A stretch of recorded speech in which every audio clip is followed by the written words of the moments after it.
Nous sommes le 13 février 2005 à Saint-Pierre de Rome, au cœur du Vatican. Ce jour-là, les plus hautes autorités religieuses catholiques décident d'ouvrir une enquête sur un cas unique au monde. Celui de Thérèse Neumann, une Allemande décédée 43 ans plus tôt et dotée d'incroyables pouvoirs surnaturels. En février 2005, c'est l'effervescence au Vatican. Une femme est au cœur de toutes les discussions. Alors elle s'appelle Thérèse Neumann, c'est une Allemande.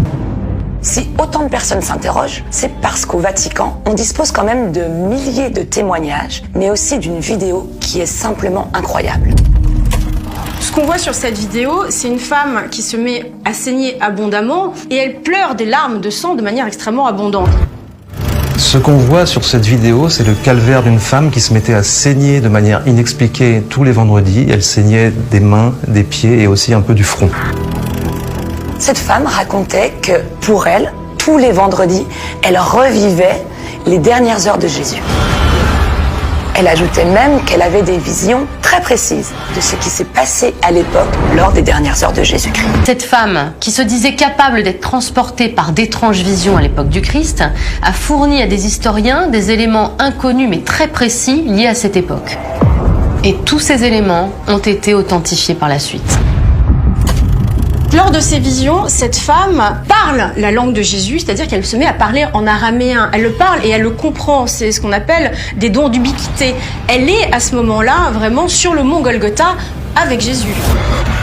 Thérèse Neumann, pendant 40 ans, n'a mangé pour seul repas qu'une hostie avec une simple gorgée d'eau. Cette femme n'avait besoin ni de manger ni de boire pour vivre. Le 29 avril 1923, Thérèse Neumann a 25 ans, elle vit chez ses parents à Kölnsreuth, un petit village de Bavière, et à cette époque, elle est gravement infirme. Thérèse Neumann, depuis qu'elle a 15 ans, elle souffre d'une paralysie aux jambes, elle est totalement aveugle et elle souffre de lésions vertébrales assez sévères. Elle va contracter des escarres sur tout le corps, des espèces de blessures purulentes. Ça va même se gangréner. Plus de 6 médecins vont se succéder à son chevet. La science est impuissante. Ce jour-là, Anna Neumann va découvrir que sa fille, qui est alors aveugle depuis plus de 5 ans, va retrouver la vue mystérieusement. Elle est tellement sidérée qu'elle appelle tout de suite le médecin de famille, celui qui a suivi Thérèse depuis qu'elle était enfant. Il arrive, même état de choc, il ne comprend pas. Ce médecin s'appelle Otto Seidel et il ne s'explique pas comment Thérèse Neumann, dont les nerfs optiques étaient détruits, a pu, scientifiquement parlant, retrouver la vue. Un an plus tard, il va se passer quelque chose que beaucoup vont considérer comme un deuxième miracle. Thérèse Neumann, paralysée depuis plusieurs années, eh bien, elle va se mettre à marcher à nouveau. Et ce n'est pas tout, la gangrène et toutes les infections dont elle souffrait vont également disparaître à leur tour. On interroge Thérèse, qu'est-ce qui s'est passé? Comment ça se fait? Et là, Thérèse dit une chose assez incroyable, elle dit « c'est l'esprit de Sainte Thérèse de Lisieux qui m'a guérie ». Alors en Allemagne, on ne sait pas qui c'est. Mais en France et au Vatican, on sait pertinemment qui est Thérèse de Lisieux. Thérèse de Lisieux a été béatifiée, c'est-à-dire qu'elle est devenue officiellement une sainte aux yeux du Vatican.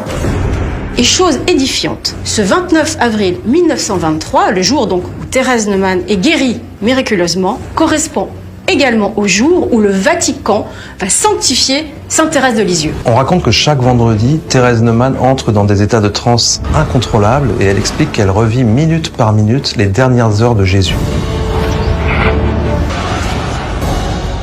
Sur le corps de Thérèse Neumann, on pouvait distinguer clairement sur ses mains et sur ses pieds les traces de clous, une blessure sur son flanc droit et plus étrange encore, sur son front, les marques rouges de la fameuse couronne d'épines du Christ.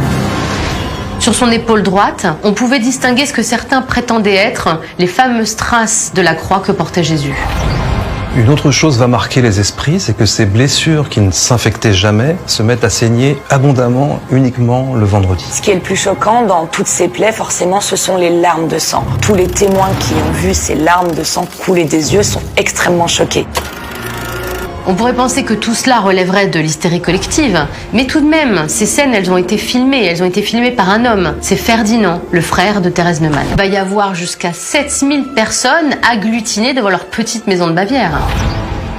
Les curieux espèrent tous assister à ces phénomènes incroyables parce que pour ces milliers de croyants, approcher Thérèse, c'est comme approcher Jésus. Thérèse va être sous la surveillance de 2 médecins et 4 infirmières 24 heures sur 24. Imaginez-vous que cette femme qu'ils observent ne mange et ne boit absolument plus rien depuis 1 an. Et ce jeûne total, elle va l'observer pendant plus de 35 ans jusqu'à sa mort.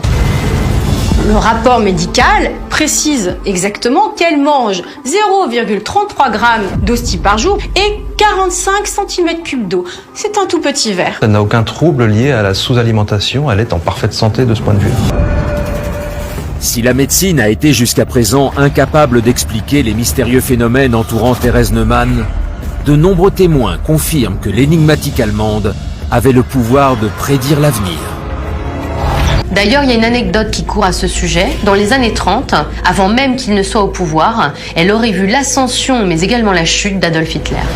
Un prêtre qui s'appelle Ingernab va attester notamment qu'il a échappé à la Gestapo grâce aux prédictions de Thérèse Neumann. Et la veille d'une descente de la Gestapo, Thérèse Neumann dit avoir la vision d'une arrestation imminente. Et cette vision va permettre à tout le monde de détruire les tracts compromettants et de fuir avant l'arrivée de la police. Thérèse Neumann s'est éteinte le 23 mai 1962, à l'âge de 64 ans, emportant avec elle son étrange secret.